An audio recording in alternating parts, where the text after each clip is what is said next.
Hello everyone, I'm Grandmaster Denes Boros, and today I'm going to teach you how to play chess. Give you all those three principles that you need to know, whether you're a streamer, an upcoming player in the Twitch Rivals chess, or someone who got inspired by the Queen's Gambit. Let's take a look. So the first big question whenever you start is, what is your first goal in the beginning of the game? What we call the opening. Now, the main goal is to get these four squares, what we call the center. Now, there's a couple of ways of accomplishing that. One of that is e4, which is going to be featured in the game that we're going to take a look at. And the other one is pawn to d4. Now, both of them are viable solutions. However, d4 I'm not as big of a fan of as e4. And I'll give you my reasoning. E4, I think, is a better choice. Why? Well, none other than the fact that you activate the knight on g1 and the bishop on f1, immediately getting it into the play. E5, a sound move by black. This game, by the way, was played between Manuel Petrosyan and Navoyan. Black is trying to take a foothold in the center. However, enter second move, knight f3. Not only you're developing, but you're also hitting this target that's on e5. Knight c6, just defending it. Bishop c4. And this actually brings us to the second idea. You not only want to develop, but want to pinpoint the opponent's weaknesses. So notice that with every move, white got an attack in. Develop the knight, attack the pawn. Develop the bishop, hints at the potential threat on f7. However, that pawn is defended right now, but in the long run, that might become an issue. In fact, if black would play the careless knight f6, white could already double attack with the bishop and the knight, causing some problems for the black player. That's why black plays bishop c5, d3. And here comes principle number 2. Now, remember, you've got all these pieces out. You develop them. However, if you want to keep them alive, you want to defend them all. So that's why this little move of d3 is a great move. Not only do you defend this bishop on c4, you're also activating this bishop on c1, which will actually be a very important piece in the long run. Knight f6, castle. So there is two principles that you really have to know. Put as many pieces in the center as possible, and if you're done with that, in this case we didn't have quite a big choice, defend all of the pieces around. Notice there are no threats on e4, because in that case this pawn would take the knight back, and that would bring a great position for white. Castles, knight c3. Aiming to get as many pieces in the center as possible and controlling that square. Notice black cannot put anything there just yet because white is the one controlling that square. In this sense, white is the one a little bit ahead. d6. And here comes the third principle, which is somehow overlooked. So if you are someone with hidden ambitions, you should follow this part carefully. The next move is what we call a pin. It's a very, very strong idea. Pinning the queen, making sure that the piece on f6 cannot move. Well, technically the knight can move. However, if it does, it loses the queen. So the third and probably the most important principle, getting the center, castling plus defending the pieces, they are very important. But a winning technique is to pin your opponent's pieces. Now your opponent cannot really move the knight because the queen would be lost. And if the queen moves, you can take on f6, create a doubled pawn, and after knight d5, suddenly there are plenty of pawns being threatened in this situation, and white is in cruise control. So black naturally tries to hush away that bishop. Do we take on f6? Not at all. We keep the pressure on. And this is actually the secret of pins. You want to be like a fly, always annoying, always around. That's the whole point. Bishop h4, still pinning, still there's no way out of it. Notice, even if queen e7, that wouldn't help at all, because there's this idea of knight d5, hitting that queen and putting even more pressure on that knight. Notice again, the knight cannot move because the bishop would take the queen. The queen moves now, we could take on f6, the pawn has to take, and after c3, we would get another pawn in the center. Notice we have 1, 2, 3 pieces attacking this square and only 3 defending. So d4 push is coming, and when we get 2 pawns in the center versus 1, that kind of signals that we have the advantage. Not to mention, black has quite a terrible pawn structure, therefore a weakened king. So in the game, black didn't get too worked up about the spin. Probably should have played g5. Instead, played bishop g4, but that turned out to be a mistake. White would do the same thing as black, chase the bishop away. And if bishop takes f3, queen takes f3, white gets a great position with pressure on that knight as the spin is still working for white. Also, white gets the bishop pair, which works in the long term. But black played bishop h5, sort of doing the mirror of white does. But in principle, when black mirrors your ideas, you as one being up a tempo, so a move ahead, are likely to be the one benefiting from that. g4, a very strong move. Normally you don't want to make this move, but there are no ways of ever taking that because white is pinning that knight, as we said that before. So the bishop has to move, knight d5. And notice a big difference between the g5 that black didn't play earlier and the situation now. The bishop is blocking the view, and there's just as much threat as possible on that f6 knight, leading into a big destruction of black's position. Knight d4, trying to exchange pieces, makes sense. Bishop takes d4, queen f3.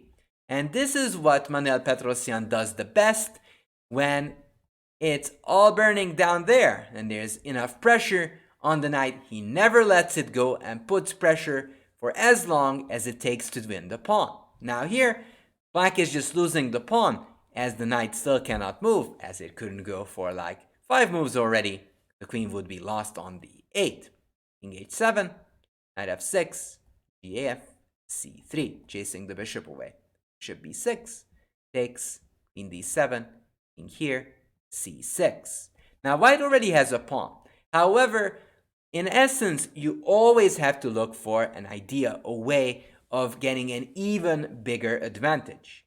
In chess, we say, read is good. h4. Therefore, white is trying to trap this bishop with h4, h5. d5, bishop b3. Bishop d8, takes, rook takes d8, h5. And suddenly this bishop is trapped as the king and the pawn is taken away all those squares, and you cannot move on these white squares because all those are protected by the white pawns. D takes, queen e7, takes, f takes, queen g3. Always on the lookout for tricks. Rook f4, rook d1, trying to exchange pieces.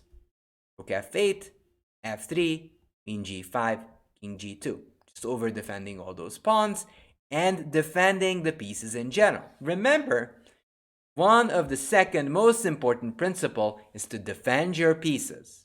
Because in the end, when it really counts, you will win with extra material. h5, rook d7, king h6, takes, g takes. And even though it kind of seemed to be improving for black, it's all over after rook h7 check. Because after king g6, there's rook g7 check, takes, and queen takes g5, wins the queen. After king takes h7, queen g5, won. However, there is one more question left, and that is, what happens if black plays g5? And that is, again, boils down to the power of the pin, which doesn't work anymore. If we move the bishop away, it does not work anymore. Step in, we have the sacrifice. pawn takes, bishop takes. Now, normally a knight is not worth a couple of pawns. It's actually worth 3 pawns and we only got 2. So we've got to have something for it. Well, what we've got for it is this deadly little pin over this diagonal.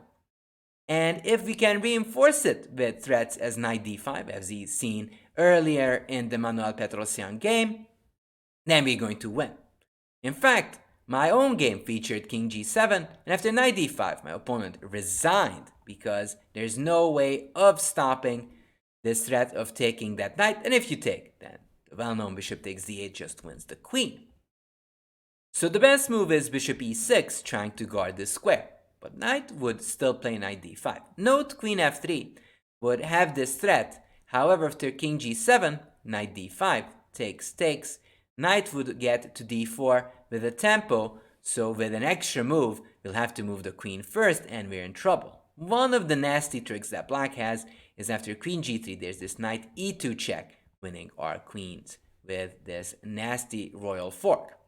So we've got to be very cognizant of that one. So knight d5 is the best move here. Bishop takes, e takes.